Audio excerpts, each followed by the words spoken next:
Okay, so everybody's talking about the Switch 2. Everybody's talking about what the next Mario Kart game could be like. But to understand the future, we gotta understand the past. You start running through past entries in the Mario Kart franchise, one thing becomes clear. In pretty much every game, there is a central gimmick or mechanic that would serve as like the main marketing point for that game. It's really easy to see. You've got, of course, in Mario Kart Double Dash, mechanics defined by having 2 characters per kart. On the Nintendo DS, they introduced online play. We had motion controls and bikes. Mario Kart 7 gave you stereoscopic 3D gliders and submersible karts. Mario Kart 8 introduced 200cc and an anti-gravity mechanic. But 8 Deluxe, the big addition at launch there, was a revamped battle mode, some tuning to the standard gameplay, and some new characters. But really, you're looking at Mario Kart 8 Deluxe, you know what the promise of that game is. It's in the name. It's Mario Kart 8 Deluxe. It's trying to deliver Mario Kart 8, but more. So Mario Kart 8 Deluxe's identity, it's wrapped up in more. It's wrapped up in the quantity of its offerings, I think. And especially after like the 48-track DLC, I don't think anybody would dispute this claim. But let's think for a second.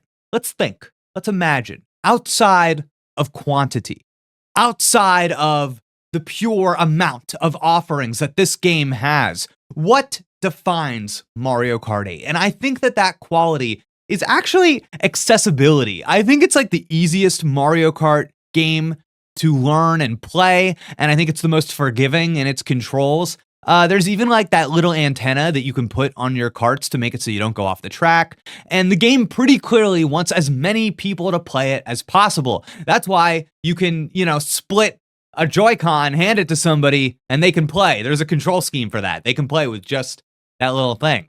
And I'm cutting in here from the future, in case you can't tell. And when I say the game is easy to play, I really mean that. I was on a stream with Josie Woe recently, and we were playing Mario Kart. And I realized we were playing this game, and it was so easy for me to carry on like a normal, in-depth conversation while totally racing, while totally playing the game.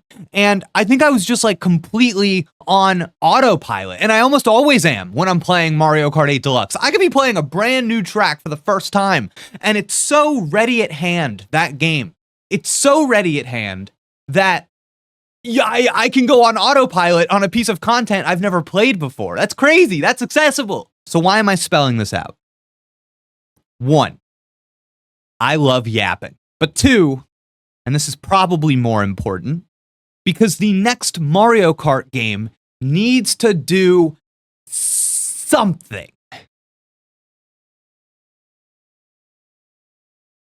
What was I saying? It needs to do something more interesting than being a smooth, content-heavy experience. Because, the next Nintendo system will probably still be able to play Mario Kart 8 Deluxe. It'll probably be backward compatible. So there needs to be something about the next Mario Kart game, about the new one. There needs to be stuff in that game that says, hey, look at me. You don't want to play that old game. You got to play this one. So at this juncture, I think most people are going to say, okay, here's what you do. You turn Mario Kart into Smash Brothers. You get other Nintendo franchises, other Nintendo characters, other Nintendo tracks in there.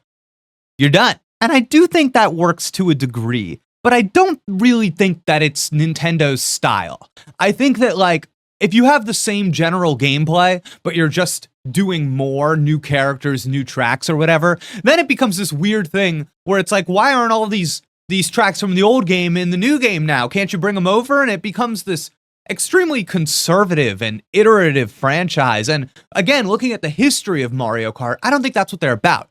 I think they want a stronger selling point to your average consumer. And if it's just more new stuff in the same general framework, I think it's still going to look like less when compared to Mario Kart 8 Deluxe. So here's my pitch. Here's my argument. The next Mario Kart game will have a new active mechanic. There's literally going to be an action, something that you cannot do in Mario Kart 8 Deluxe that will demand that new tracks are like designed around this mechanic. It wouldn't work. It wouldn't work in the old game. They need to be, it would break everything. What's the mechanic?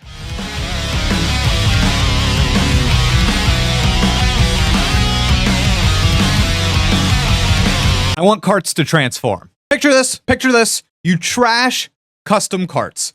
Completely get rid of them. They're not good for the brand. It dilutes the characters. It makes them all less memorable and feel the same because they are the same. Give every racer, every single one, they have a unique car that is themed around themselves, around their character. And I want the character in the cart to be like a package deal. You get like nowadays, you get a Luigi Mario Kart toy. What is this? This is ridiculous. This is awful. That's clearly Yoshi's car. So everyone starts with this kind of standard Mario Kart or bike, and then with the press of this new button, their cart transforms into something iconic and memorable from the Mario franchise. Mario's cart, boom, transforms into a hovercraft inspired by Flood. You can smoothly cross any terrain, and you leave a trail of slippery water behind. Luigi's cart becomes a poltergust, vacuuming up any racers in front of him. Bowser's cart transforms into the Koopa clown car, flying over obstacles and creating shortcuts. Donkey Kong's cart transforms into a mechanical Rambi, while Luigi gets giant robotic legs for some reason. I don't know. People in the comments, the truth is, you probably know Mario stuff better than me. So if you have good idea, Mario was actually a hard one to come up with, honestly. You know, what his special cart would be. He's such a default guy. But yeah, so I'm sure you have ideas. But what I'm imagining is that the transformations are kind of like a short boost, completely separate from items, and can turn carts temporarily into planes, mechanical animals, hovercrafts, mechs, boats, anything you can imagine that you can work in from the Mario franchise as kind of like a self-referential thing that, again, makes the character feel more unique, memorable, important, and specific. I think this would really work. Maybe you collect coins in the game and you burn the coins to activate the transformation. So with more coins, you get a longer, duration of time being in this special transformed cart. I think I like this because it divorces shortcuts from items, right? Like right now, you kind of need a mushroom to make the jump, and that's we've been doing that for a long time. I think we can do something now that's a little more intentional, like player agency focused, and it adds a layer to like the mental stack of somebody playing a Mario Kart game, right? Maybe not as much on autopilot because you're thinking about, okay, wait, I gotta get my coins so that I can do my transformation, so I can take this specific shortcut that my specific character can take right here. Or you know what I mean? It's almost like you have a tool at your disposal that maybe not everybody else has. And I think that that's powerful and special and important and could be really cool. And I kind of already mentioned this, but it just gives a great reason to kind of reimagine what a Mario Kart stage is and what it could look like. And I also like the idea of doing like character DLC that's meaningful, Because right now you get a character in Mario Kart, kind of feels like a skin, right? It doesn't ignite anything in me to really play as like a specific character in Mario Kart. But if I knew that they had their kind of like their own racing kit that was unique to them, that would be really sick. And then you could even release like special kart transformation combinations for characters already in the game. So like maybe you have your standard Mario Kart and then his, what did I say, Flood? That's such a horrible idea, but his Flood hovercraft. And then it's like, oh, okay, this is a little Mario Odyssey themed car, and it turns into the little hat with the balloon. And that's a much better idea. Pretend I said that at the top.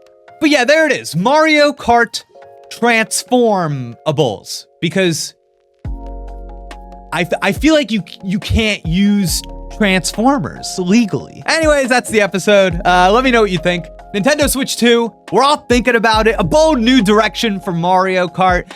They transform. I'll see you soon. Thanks for watching. Bye.